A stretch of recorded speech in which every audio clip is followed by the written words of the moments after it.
ఊరికి కాగ్నా నీళ్లు ఇస్తాం, తాగే నీళ్లు కాగ్నా నుంచి ఇచ్చే బాధ్యత మాది. పరిగి మున్సిపాలిటీ అభివృద్ధి చేయడంతో పాటు వికారాబాద్ మున్సిపాలిటీని అభివృద్ధి చేస్తాం. ఇవాళ ఇదే కాదు, మక్తల్ నారాయణపేట కొడంగల్ ఎత్తిపోతల పథకం ఆనాడు ఉమ్మడి రాష్ట్రంలో మేము మంజూరు చేయించుకున్నాం. 10 సంవత్సరాలు హరీష్ రావు కేసీఆర్ కుట్ర చేసి తొక్కి పట్టిండ్రు. ఈ మధ్యలోనే భూసేకరణతో పాటు పర్యావరణ అనుమతులు అన్నీ వచ్చినాయి. మక్తల్ నారాయణపేట కొడంగల్ నియోజకవర్గాలలో కృష్ణా నదీ జలాలను తరలించి 1,50,000 ఎకరాలకు రాబోయే 3 ఏళ్లలో నీళ్లు అందించే బాధ్యత మన ప్రభుత్వం తీసుకుంటది. ఇవన్నీ పనులు పూర్తి చేయగలుగుతున్నాము అని అంటే ఇవాళ మన ప్రభుత్వం ఉంది, ప్రజాప్రభుత్వం ఉంది, ప్రజలు ఎంచుకున్న ప్రభుత్వం ఉంది. వికారాబాదు జిల్లా ప్రజల మనుషులు ఈరోజు అధికారంలో ఉన్నారు కాబట్టే ఈరోజు మన ప్రాంతానికి నీళ్లు నిధులు మంజూరు అవుతున్నాయి. అంతేకాదు మిత్రులారా, అప్పా జంక్షన్ నుంచి మన్నెగూడ వరకు రోడ్డు చూసిరు. ఎన్ని ప్రాణాలు పోయినావో మీరే కళ్ళతో చూసిరు. ఎన్నోసార్లు చచ్చిపోతున్నప్పుడు మా రామ్మోహన్ రెడ్డి వాళ్ళని పలకరియడానికి మా యాదయ్య గారు అక్కడికి వెళ్ళారు. ఆ కుటుంబాలు ఎంతో ఆవేదన వ్యక్తం చేసినాయి. 10 ఏళ్ళు మంజూరైన కేంద్ర ప్రభుత్వం మంజూరు చేసిన రోడ్డును పర్యావరణం పేరు మీద కొన్ని కేసులు పడితే వాళ్ళతో పాటు లిటిగేషన్లు ఆనాడు బీఆర్ఎస్ నాయకులు చేరిన ఒక్కరోజు కూడా అప్పా జంక్షన్ నుంచి మన్నగూడ రోడ్డు పూర్తి చేయాలనే ప్రయత్నం చేయలే. నేను వచ్చిన తర్వాత పదే సమీక్షలు చేసి మా మిత్రుడు రామ్మోహన్ రెడ్డి గారికి చెప్పిన, ఏ విధంగానే నా పిటిషన్ వేసిన వాళ్ళను తీసుకురా, వాళ్ళని మాట్లాడు, వాళ్ళు ఏం సమస్య చెప్తుండ్రో అడుగు, ఆ సమస్యను పరిష్కరిద్దామని చెబితే ఒక్కడికి 10 సార్లు వాళ్ళ దగ్గరికి పోయి వాళ్ళతోని మాట్లాడి వాళ్ళని నా దగ్గరికి ముఖ్యమంత్రి దగ్గరికి తీసుకొస్తే వాళ్ళ ఏవైతే డిమాండ్లు ఉన్నాయో వాటన్నిటిని పరిష్కరించి ఈనాడు అప్పా జంక్షన్ నుంచి మన్నెగూడ వరకు రోడ్డు ఎంత వేగంగా జరుగుతుందో మీ కళ్ళతో చూశారు. మొన్నటికి మొన్న రోడ్డు మీద టిప్పర్లో కంకర తీసుకుపోయి ఆర్టీసీ బస్సు మీద పడితే 40 మంది పైగా చచ్చిపోయారు. ఈ పాపం చంద్రశేఖరరావుది కాదా? ఈ పాపం సబితా ఇంద్రారెడ్డిది కాదా? ఒక్కనాడైనా రామ్మోహన్ రెడ్డి చేసిన ప్రయత్నం ఆ పిటిషన్ లేచిన వాళ్ళని పిలిచి కూర్చోబెట్టి మాట్లాడి ఉంటే మంత్రిగా ఇన్ని ప్రాణాలు మిగిలేవి కదా? మీరు చేసిన పాపం కాదా? మీరు పాల్పడ్డ హత్యలు కాదా? పేదోళ్ళ ప్రాణం పట్ల మీకు విలువ లేదనడానికి ఇది ఒక ఉదాహరణ మాత్రమే. అదే కాదు, ఈరోజు మన్నెగూడ నుంచి తాండూరు పోవాలంటే 2-3 గంటలు పట్టే, మోకాళ్ళంత గుంతలు ఉండే. ఇప్పుడే మా మనోహర్ని అడిగిన, ఏం మనోహర్ పరిస్థితి అని. లేదన్నా వేగంగా పనులు జరుగుతున్నాయని. ఇవాళ వికారాబాద్ నుంచి తాండూరు, మన మన్నెగూడ నుంచి తాండూరు పోవడానికి ప్రత్యేకమైన రోడ్డు ఈరోజు పనులు జరుగుతున్నాయి. ఎన్ని నిధులు కావాలన్నా తాండూరు ఆ రోడ్డును పూర్తి చేసి సంవత్సరం తిరిగే లోపల తాండూరు ప్రజలకు ఒక మంచి రోడ్డు ఇచ్చే బాధ్యత ఈనాడు మన ప్రభుత్వం తీసుకుంటుంది అని చెప్పి ఈ వేదిక మీద నుంచి మీకు సూచన చేస్తున్నా. అదేవిధంగా మిత్రులారా, RRR ఔటర్ రింగ్ రోడ్డు రావడంతో మన రంగారెడ్డి జిల్లాలో ఒకనాడు ఏ పరిస్థితి లేకుండే. ఎకరం భూమి అమ్మాలంటే తల తాకట్టు పెట్టే పరిస్థితి. ఔటర్ రింగ్ రోడ్ వచ్చిన తర్వాత 1,00,000 వలకని భూమి 1 కోటి అయింది, 1 కోటి భూమి 10 కోట్లు అయింది, 10 కోట్ల భూమి ఇవాళ 100 కోట్ల రూపాయల విలువ పెరిగింది. ఇవాళ 100 కోట్ల కంటే కూడా మన రంగారెడ్డి జిల్లా ఔటర్ రింగ్ రోడ్ చుట్టూత భూమి దొరకలేదు. అందుకే కేంద్ర ప్రభుత్వంతో మాట్లాడి ఈనాడు రీజనల్ రింగ్ రోడ్డు 360 కిలోమీటర్లతోని ఈనాడు కేంద్ర ప్రభుత్వాన్ని మంజూరు చేయించినాం. రాబోయే రోజుల్లో రీజనల్ రింగ్ రోడ్డు రాబోతుంది, రేడియల్ రోడ్స్ రాబోతున్నాయి. వికారాబాద్ అంతర్జాతీయ పర్యాటక కేంద్రంగా మారబోతుంది. ప్రపంచానికి ఆదర్శంగా మన జిల్లా నిలబడబోతుంది. ఇవన్నీ పనులు కూడా ఇవాళ మనం చేసుకునే పరిస్థితి వచ్చింది. దీనికి ప్రధానమైన కారణం ఈరోజు మనం అధికారంలో ఉండడం వల్లనే ఇది సాధ్యమైంది. అందుకే మిత్రులారా, పెద్దలు చెప్పారు మట్టికి పోయినా ఇంటోడే పోవాలని. మరి ఇవాళ మన గల్లీలో లేదా మన కాలనీలో పనులు జరగాలంటే కౌన్సిలర్ మనోడై ఉండాలనా లేదా మీరు ఒక్కసారి ఆలోచన చేయండి. మన ఎమ్మెల్యేతోని మన మంత్రి దగ్గర పోయి కూర్చొని నాకు ఇది కావాలి అని అడిగేటోళ్ళు ఉంటేనే కదా సమస్య పరిష్కారం అయ్యేది. కాలే యాదయ్య రోజుడిసి రోజు నా దగ్గరకు వస్తాడు. రోడ్డు గురించో, మోరీ గురించో, వీధి లైట్ల గురించో. ఆయన మున్సిపాలిటీలే కాదు ప్రతి గ్రామానికి రోడ్ల కోసం యాదయ్య పొద్దున్నే నిద్ర లేవంగానే మాకు యాదయ్య గారు ఖచ్చితంగా వచ్చి కూర్చుంటాడు, సార్ నువ్వు ఎట్లనైనా ఇవ్వాల్సిందే లేకపోతే ఊరికి పోయే పరిస్థితి లేదు అని. అంటే ప్రజలకు పని చేయాలన్న ఆలోచన చిత్తశుద్ధి ఉంటే పనులు పరిష్కారం అయితే అడగంది అమ్మైనా అన్నం పెట్టడని చెప్పారు. మరి ఇలా అడగకుండా పనులు జరుగుతాయా? ఇలా మూసి ప్రక్షాళన మనం చేసుకుందాం అనుకుంటున్నాం. అనంతగిరి వికారాబాద్ కొండల్లో పుట్టిన మూసీ నది, ఈసా నది ఈరోజు ఒక పక్కన గండిపేట, హిమాయత్ సాగర్, ఉస్మాన్ సాగర్ నుంచి ఈరోజు మనకు బాపు ఘాట్ వరకు రెండు కలిసి ప్రవహిస్తున్నాయి. ఆ తర్వాత హైదరాబాద్ నగరం నుంచి కృష్ణా నదిలో కలిసే వరకు నల్గొండ జిల్లా వాడపల్లి వరకు పోతున్నది. మూసీ నది ప్రక్షాళన చేసుకుంటామంటే లేదు లేదు, చెయ్యడానికి వీలు లేదు. ప్రజలు కాలుష్యంలోనే బతకాలని బీఆర్ఎస్ వాళ్ళు, బీజేపీ వాళ్ళు ధర్నాలు చేస్తున్నారు. మన వాళ్ళు పోయి మూసీలో ఉన్న కాలనీలలో వండుకున్నారు. వరదొచ్చినప్పుడు నేను అడిగిన, మరి పోండా ఇప్పుడు మూసీ దగ్గర పోయి పండుకోండి, చూద్దాం, మూసీలో కొట్టుకపోయి కృష్ణాలో తేలుతారు పోండి అని. ఎవడు అక్కడ దిక్కుపోలే. ఎంతసేపు చేసే అభివృద్ధికి కాళ్ళ కట్టెబెట్టాలన్న ఆలోచన తప్ప అభివృద్ధి చేసుకోవాలన్న ఆలోచనే లేదు. గుజరాత్లో సబర్మతి రివర్ ఫ్రంట్ చేసుకుంటారు, ఢిల్లీలో యమునా నది రివర్ ఫ్రంట్ చేసుకుంటారు, ఉత్తరప్రదేశ్లో గంగా నది రివర్ ఫ్రంట్ చేసుకుంటారు. ఇవన్నీ బీజేపీ పాలిత రాష్ట్రాలు. గొప్పగా చెప్పుకుంటారు, మా నరేంద్ర మోడీ ఇన్ని రివర్ ఫ్రంట్లు చేసిండు, ఇంత అభివృద్ధి చేసిండని. అయ్యా మరి గుజరాత్కు సబర్మతి రివర్ ఫ్రంట్ కావాలి, ఢిల్లీకి యమునా నది రివర్ ఫ్రంట్ కావాలి, ఉత్తరప్రదేశ్కు గంగా నది రివర్ ఫ్రంట్ కావాలి. మరి మా హైదరాబాద్కు యమునా నది, మా మూసీ నది రివర్ ఫ్రంట్ వద్దా అని నేను అడుగుతున్న బీజేపీలో. ఏం దరిద్రం వచ్చింది మీకు? మీ నెత్తి మీద ఏమన్నా దరిద్రం ఉందా? మా మూసీ ప్రక్షాళన చేసుకొని మేము మంచిగా బతుకుతాం అనుకుంటే మాకు అడ్డం పడుతున్నారు. ఇవాళ పేదోళ్లకు మంచి ఇండ్లు కట్టిస్తాం, మంచి స్కూల్ కట్టిస్తాం, వాళ్ళ పిల్లలకు మంచి పాఠాలు చెప్పిస్తాం మూసీ నది ఒడ్డున ఉన్నోళ్ళకంటే, లేదా మూసీ మురికిలోనే వాళ్ళు బతకాలని ఇవాళ బీజేపీ వాళ్ళు, బీఆర్ఎస్ వాళ్ళు అడ్డం పడుతున్నారు. ఎందుకు నేను ఇవన్నీ చెప్తున్నా అంటే, ఇవన్నీ పట్టణ ప్రాంతాలలో ఉన్న అభివృద్ధి కార్యక్రమాలు. ఈ పట్టణ ప్రాంతాలలో నిన్నటి వరకు బీఆర్ఎస్, బీజేపీ వాళ్ళే కౌన్సిలర్లు, కార్పొరేటర్లుగా ఉన్నారు. ఇవాళ వాళ్ళ దరిద్రం వదిలింది, ఆ చీడ పోయింది. మళ్ళీ ఈ ఎన్నికల్లో మంచోళ్ళని తెచ్చుకోకపోతే మళ్ళీ వాళ్ళే మోపైనరంటే మనం ఈ అభివృద్ధి కార్యక్రమాలను చేసుకోలేం. గ్రామాలలో జరిగిన ఎన్నికల్లో గ్రామ పంచాయతీల్లో 70% కాంగ్రెస్ పార్టీ జెండా ఎగిరింది. అందుకే ప్రతి గ్రామంలో ఇవాళ లక్షలాది రేషన్ కార్డులు ఇచ్చిన మాట నిజం కాదా? ఎవరు అడిగితే వాళ్లకు, పెళ్లి అయిన వాళ్లకు, అత్తగారింటికి పోయిన వాళ్లకు ఇవాళ రేషన్ కార్డు ఇయ్యలేదా? మా అక్కలు ఇక్కడనే ఉన్నారు. ఇవాళ సన్న బియ్యం ప్రతి మనిషికి 6 కిలోల చొప్పున 3,17,00,000 తెలంగాణ బిడ్డలకు ఈనాడు ప్రభుత్వం 6 కిలోల ప్రకారం సన్న బియ్యం ఇస్తుంది. అక్క ఈడున్నోళ్ళు నేను అడుగుతున్న మా అక్కల్ని, పాలపిట్టల లెక్క ఉన్నారు మొత్తం ఇందిరమ్మ చీరలు కట్టుకొని మా అక్కలు. దసరా పండుగ నాడు పోయినట్టే ఉంది.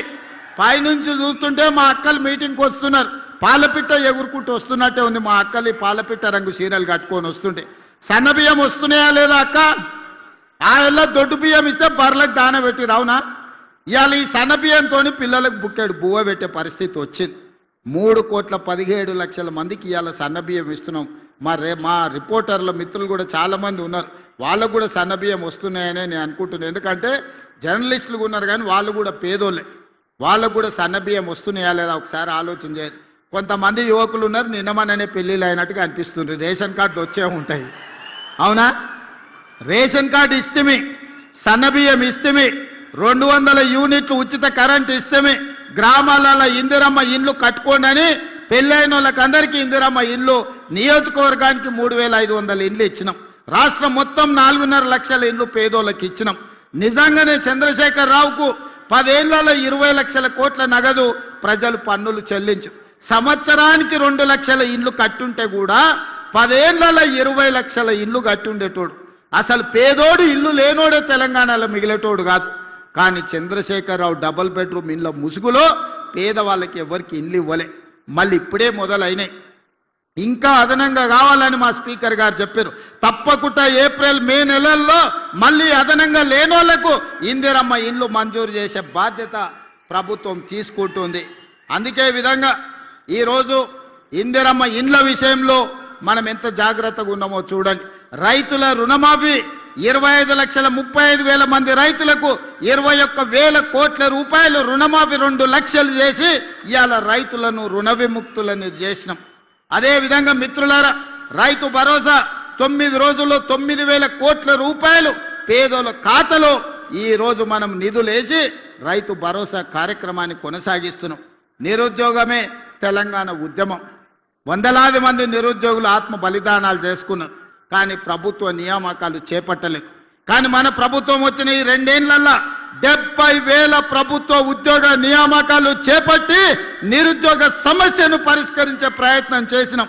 15 ఏళ్ల తర్వాత గ్రూప్ 1 పరీక్షలు నిర్వహించి ఫలితాలు ఇస్తే లిటిగేషన్లు పెట్టి కోర్టుల్లో పిటిషన్ వేసి అడ్డుకునే ప్రయత్నం చేస్తే కోర్టులో బలమైన వాదన వినిపిస్తే నిన్నగాక మొన్న హైకోర్టు కేసీఆర్ను చెంప చెల్లు అనిపించింది. మీరు అబద్ధాలు చెప్తున్నారు, తప్పుడు మాటలు తీసుకొచ్చి తప్పుడు పిటిషన్లు వేసిర్రు, ఇంకోసారి కోర్టుకు వస్తే పళ్ళు రాలుతాయని చెప్పి కోర్టు మెడలు పట్టి బయటికి దొబ్బింది. ఇవాళ తెలంగాణ బిడ్డలకు 562 మందికి గ్రూప్ 1 ఉద్యోగాలు ఇస్తే కడుపు మండి కోర్టులో పిటిషన్లు వేసి ఇవాళ నియామకాలను అడ్డుకునే ప్రయత్నం చేసిర్రు. ఇవాళ మాలా మాదిగోళ్ళ పిల్లలు 25 మంది డిఎస్పీలు అయినరు. బలహీన వర్గాలోళ్ళు ఇవాళ గ్రూప్ 1 ఆఫీసర్లు అయినరు, ఆర్డీఓలు మంచి మంచి అధికారులు అయినరు. వాళ్ళు అది చూసి ఓర్వలేకపోతారు. ఎప్పుడు మా కళ్ళ ముందల చేతులు కట్టుకొని నీ బాంచం దొరాని బతకాల్సిన వాళ్ళు ఈ దళితులు, బలహీన వర్గాలు, ఆదివాసీలు గ్రూప్ 1 అధికారులే అధికారం చెలాయిస్తుంటే వాళ్ళ ముందు మేం చేతులు కట్టుకొని నిలబడాలని అని కుట్రతోని కడుపు నిండా విషం పెట్టుకొని గ్రూప్ 1 పరీక్షలను అడ్డుకునే ప్రయత్నం చేసిండ్రు. చదువుకున్న జర్నలిస్టులారా మీరు ఒక్కసారి చూడండి జరుగుతున్న పరిణామాలు. 2011లో గ్రూప్ 1 నియామకాలు జరిగితే మళ్ళీ 2025లో మన ప్రభుత్వం నియమించే వరకు 15 సంవత్సరాలు గ్రూప్ 1 ఉద్యోగ నియామకాలు చేపట్టలేదు. 23, 24 ఏళ్ల వయసు పిల్లగాడు పరీక్షలకు పోటీ పరీక్షలకు మొదలు పెడితే 15 ఏళ్ళు అంటే 35 ఏళ్ళు వచ్చినాయి. వాడికి పెళ్ళేం కావాలి, వాడికి పిల్లనే వడియాలి. వాడు ఇంటికాడ అమ్మా నాయనకి చెప్పి నేను హైదరాబాద్ పోతున్న చదువుకొని అధికారి అయి ఆఫీసర్ అయి వస్తా అంటే 15 ఏళ్ళు హైదరాబాద్లో అశోక్ నగర్లోనో ఇందిరానగర్లోనో లేకపోతే దిల్సుఖ్ నగర్లోనో ఎన్ని రోజులు నిరుద్యోగ తిరుగుతాడు? ఆ తల్లిదండ్రుల బాధ ఎప్పుడన్నా కేసీఆర్కి అర్థమైందా? ఆయన బిడ్డ నిజామాబాద్ పార్లమెంట్లో ఓడగొడితే 6 నెలలు తిరిగే లోపలనే ఎమ్మెల్సీ ఇచ్చిండు. అల్లుని మంత్రి చేసుకుని, కొడుకుని మంత్రి చేసుకుని, సడ్డకుని కొడుకు రాజ్యసభ ఇచ్చాడు. వినోద్ రావు అని ఆయన సుట్టపోడు ఓడిపోతే ప్రణాళిక వైస్ చైర్మన్ అని ఉద్యోగాలు ఇచ్చిండు. నీకు నీ చుట్టాలు ఎవ్వడు ఖాళీగా ఉండొద్దు, అందరికి ఉద్యోగాలు ఇవ్వాలి, కానీ పేదోళ్ళ పిల్లలకు ఉద్యోగాలు ఇవ్వొద్దా అని నేను అడుగుతున్న చంద్రశేఖర్ రావు గారు. ఎన్ని రోజులు ఈ కుట్రలు చేస్తారు, ఎన్ని రోజులు ఈ కుతంత్రాలు చేస్తారు? ఇవాళ అప్పుడే దిగిపో అంటారు. 5 ఏళ్ళ కోసం ఎన్నికైనా మరో 5 ఏళ్ళు గెలుస్తాం. ఈ రోజు నుంచి రాసి పెట్టుకో చంద్రశేఖర్ రావు, కల్వకుంట్ల కిషన్ రావు గారు రాసి పెట్టుకో, బీజేపీ నాయకుడా, రాబోయే 8 సంవత్సరాలు ఇందిరమ్మ పాలన తెలంగాణ రాష్ట్రంలో కొనసాగుతుంది. తెలంగాణ రాష్ట్రాన్ని దేశంలోనే నెంబర్ 1గా అభివృద్ధి చేసి మా రీజనల్ రింగ్ రోడ్డు పూర్తి చేసుకుంటాం, మా వికారాబాద్ కృష్ణా రైల్వే లైన్ పూర్తి చేసుకుంటాం, మా ప్రాణహిత చేవెళ్ల ప్రాజెక్టును పూర్తి చేసుకుంటాం, మా మక్తల్ నారాయణపేట కొడంగల్ ఎత్తిపోతల పథకాన్ని పూర్తి చేసుకుంటాం, మా వికారాబాదును ఒక ప్రపంచ పర్యాటక కేంద్రంగా మేము పూర్తి చేసుకుంటాం, మా అప్పా జంక్షన్ నుంచి మన్నెగూడ నుంచి తాండూరుకు రోడ్డు పూర్తి చేసుకుంటాం, కాగ్నా నీళ్లు తాండూరుకు తీసుకెళ్తాం, కాగ్నాలో తాండూరులో అండర్ గ్రౌండ్ డ్రైనేజీని పూర్తి చేసుకుంటాం. నువ్వు నీ తాతలు అందరు ఎవరెవరు అడ్డం వస్తారో చూస్తాం. ఈ ఎన్నికల్లో మీరు చేసే కుట్రలన్నీ కూడా చెయ్యండి అని చెప్పి నేను ఈరోజు సవాలు విసురుతున్నా. అందుకే మిత్రులారా, ఇవాళ ఆలోచన చేయండి. ఇంత మంచి అవకాశం మన ప్రాంతానికి రాదు, ఇన్ని నిధులు మళ్ళీ ఎప్పుడు రావు. ఇప్పుడు చిన్నదో పెద్దదో మాకు తెలిసినోడనో సుట్టపోడానో వంగి నమస్కారాలు పెట్టిండనో కోటేస్తారంటే మన గల్లీలో మన కాలనీలో అభివృద్ధి ఆగిపోతుంది. ఎందుకంటే వాళ్ళు వచ్చి ఎమ్మెల్యేలను కలవరు, వాళ్ళు నిధులు అడగరు. మరి అడగనప్పుడు నిధులు ఇవ్వడం కూడా కష్టమవుతుంది. ఇవాళ నేను ముఖ్యమంత్రిని కాదు, మున్సిపల్ మంత్రిగా కూడా నేనే ఉన్నా. అడిగేది మనమే, ఇచ్చేది మనమే. ఇవాళ మనం ఉన్నప్పుడు మంచి చేసుకోండి. ఎన్నో ఎన్నికలు వస్తాయి. ఇప్పుడు వెయ్యనంత మాత్రాన వాళ్ళ తురాయి ఊడిపోయేది ఏం లేదు. ఇప్పుడు వాళ్ళకు ఉన్నది లేదు, కొత్తగా వచ్చేది లేదు. 10 ఏళ్ళు 2 సార్లు మున్సిపాలిటీలు వాళ్ళ చేతుల్లోనే ఉన్నాయి. మనకు రూపాయి కూడా రాలేదు, సిల్లి గవ్వ ఇయ్యలేదు. అందుకే ఈ మున్సిపాలిటీలలో మొత్తానికి మొత్తం మనోళ్ళే గెలవాలి. అప్పుడే అభివృద్ధి 100% సాధ్యం అవుతుంది. ఇంకా వాళ్ళు మాట్లాడుతున్నారు, ఈరోజు చంద్రశేఖరరావు చరిత్ర రేవంత్ రెడ్డి చేర్పేయాలనే ప్రయత్నం చేస్తురని. హరీష్ రావు, కేటీఆర్ గారు అన్నారు, చూసిండ్రు కదా. శుక్రాచార్యుడేమో ఫామ్ హౌజులు ఉన్నాడు, మారీచుడు సుబాహుడేమో ఊరూరు తిరుగుతున్నారు. గతంలో పురాణాలలో మీరు చూసిరు కదా, దేవతలు యజ్ఞాలు యాగాలు చేస్తే వాటిని భగ్నం చేయడానికి శుక్రాచార్యుడు మారీచుని సుబాహుడు అనే రాక్షసులను పంపించేటోళ్ళు. వాళ్ళు నెయ్యి పోసి యాగం చేస్తుంటే వాళ్ళు రక్తం మాంసాలు తీసుకొచ్చి దాంట్లో వేసేటోళ్ళు ఈ యజ్ఞాలు యాగాలను భగ్నం చేయనికే. ఇవాళ తెలంగాణలో కూడా మేము కష్టపడి అభివృద్ధి చేస్తుంటే ఈ మారీచుడు సుబాహుడు కాళ్ళల్లో కట్టెలు పెట్టి తిరిగే ప్రయత్నం చేస్తున్నారు, ఊరూరు తిరుగుతురు. మా తెలంగాణ జాతి పితకు చంద్రశేఖరరావు గారికి టెలిఫోన్ ట్యాపింగ్లో నోటీస్ ఇచ్చిరని నేను ఒక్క మాట అడగదలుచుకున్నా. ఎవరిని వదిలినరాయా మీరు? ప్రతిపక్ష నాయకులను వదలకపోతే, జడ్జిలను వదలకపోతే, జర్నలిస్టులను వదలకపోతే, సినిమా తారలను వదలకపోతే, ఆఖరికి పెళ్ళా మొగుడు మాట్లాడుకుంటుంటే కూడా వాళ్ళ చెవులలో వాళ్ళు మాట్లాడుకునేది నీకెందుకయ్యా వినేది? ఏమన్నా పొయ్యకాల ఏం రోగం అయ్యా అది? పెళ్ళా మొగుని కూడా మాట్లాడుకోనియరా? ఇంత చిల్లర పని చేసినప్పుడు నోటీస్ ఇవ్వకపోతే ఏం చేస్తారయ్యా? అసలు బేడీలేసి ఈడ్స్కి రావాలి. ఇంకా మన పోలీసు వాళ్ళు మంచోళ్ళు కాబట్టి నోటీస్ ఇచ్చి రమ్మంటే లేదు లేదు నేను ఫామ్ హౌస్లో ఉన్నా దావతులు చేసుకుంటున్నా మీరు ఆడికే రమ్మని అడిగారు. ఎవడన్నా తప్పు చేసినోడు రమ్మంటాడే? అయినా కూడా వయసును దృష్టిలో పెట్టుకొని బంజారాహిల్స్లో నీకు ఇల్లు ఉంది కదా గాడికి రా నమోదు చేసుకుంటాం అంటే గట్లెట్లా పిలుస్తారని అడుగుతారు. ఇవాళ తప్పు చేసినోని అంగి పట్టి ఈడ్చుకొచ్చే చట్టం ఉంది మన దగ్గర. ఇవాళ ఆయన చరిత్రనంట నేను మొత్తం రూపుమాపే ప్రయత్నం చేస్తుండంట. హరీష్ రావు గారు, మీ మామ దొంగ పాస్పోర్ట్ల చరిత్ర నేను తూడిపినా పోతుందా? నీ పక్కలుండే ఆర్ఎస్ ప్రవీణ్ కుమారే చెప్పిండు, చంద్రశేఖరరావు మీద దొంగ నోట్ల కేసు చిక్కడపల్లి పోలీస్ స్టేషన్లు ఉందని. ఆనాడు ఎవరో ఒక నాయకుడు ఆయన ఎంబడి ఉండేట ఆయన దొంగ నోట్లలో దొరికితే చంద్రశేఖరరావు కూడా అందులోనే ముద్దాయి అని నేనన్లే ఆర్ఎస్ ప్రవీణ్ కుమార్ అన్నాడు. దొంగ నోట్లు ముద్రించే మీ చరిత్ర నేను తూడుపుతే పోతుందా? దళితుని ముఖ్యమంత్రి చేస్తానని దగా చేసిన మీ చరిత్రను నేను చెరపాలన్నా జరుగుతుందా? దళితులకు 3 ఎకరాలు ఇస్తాన్న మీ హామీ నేను తూడ్చేస్తే పోతుందా? డబుల్ బెడ్రూమ్ ఇల్లు ఇస్తాను పేదోళ్ళని చేసిన మోసానికి ఈరోజు నేను ఒకవేళ చెరపాలనుకున్న మీ చరిత్ర చెడిపోతుందా?